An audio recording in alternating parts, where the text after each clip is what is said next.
देश दुनिया की खबरों में आज हम बात करेंगे बालाकोट सर्जिकल स्ट्राइक की। बालाकोट एयर स्ट्राइक 3 साल पहले जब भारत के फाइटर जेट ने पाकिस्तान में मचाई थी तबाही। दिन मंगलवार 26 फरवरी 2019 रात के करीब 3 बजे थे जब भारतीय वायुसेना के 12 Mirage 2000 fighter jet line of control पार कर पाकिस्तान की सीमा में दाखिल हुए और बालाकोट स्थित जैश-ए-मोहम्मद के आतंकी ठिकानों को ध्वस्त कर दिया। बाद में इसे बालाकोट एयर स्ट्राइक के नाम से जाना गया। सरकारी दावे के मुताबिक मिराज 2000 ने आतंकी ठिकानों पर करीब 1000 किलो के बम गिराए, जिसमें तकरीबन 300 आतंकी मारे गए। पाकिस्तान को भारत की इस कार्रवाई की भनक तक नहीं लगी थी। भारत की तरफ से पाकिस्तान पर यह हमला 12 दिन पहले पुलवामा में की गई आतंकी हमले का बदला लेने के लिए की गई थी। दरअसल 14 फरवरी 2019 को आतंकियों ने देश के सुरक्षा कर्मियों पर कायराना हमला किया था। इस हमले में 40 सीआरपीएफ जवान शहीद हो गए थे और कई अन्य गंभीर रूप से घायल हुए थे।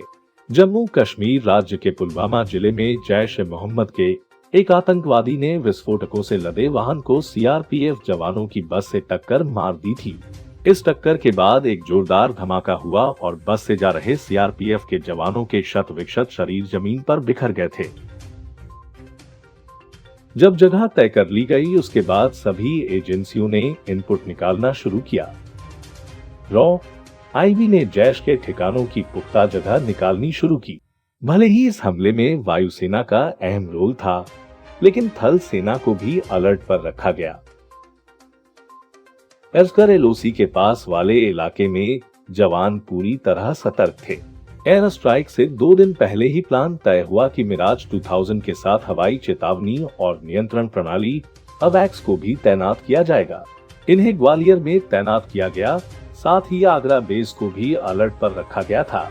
25 फरवरी की शाम ऑपरेशन में हिस्सा ले रहे लोगों के फोन बंद कर दिए गए। पीएम मोदी, एनएसए अजित डोभाल और बीएस धनोआ लगातार हर अपडेट की जानकारी ले रहे थे। 26 फरवरी की देर रात मिराज 2000 ने ग्वालियर से उड़ान भरी तो आगरा बरेली के एयरबेस को भी अलर्ट पर रखा गया। इस दौरान पाकिस्तानी एयर डिफेंस सिस्टम पर निगाह रखने को कहा गया। 12 मिराज लड़ाकू विमान रात लगभग 3 बजे पाकिस्तानी सीमा में दाखिल हुए और बालाकोट में बम बरसाने शुरू कर दिए। इस दौरान पाकिस्तान के F-16 विमान एक्टिव हो गए, लेकिन तब तक भारत की वायुसेना अपना काम कर चुकी थी। भारतीय वायुसेना के एक्शन में बालाकोट में मौजूद जैश-ए-मोहम्मद के ठिकाने तबाह कर दिए गए थे। भारत सरकार ने कहा कि इस हमले में जैश के सैकड़ों आतंकियों मारे गए थे। पाकिस्तान ने घटना के बाद अपने पूरे एयर स्पेस को नो फ्लाई जोन घोषित कर दिया था और कई महीनों तक घटनास्थल पर किसी को नहीं जाने दिया।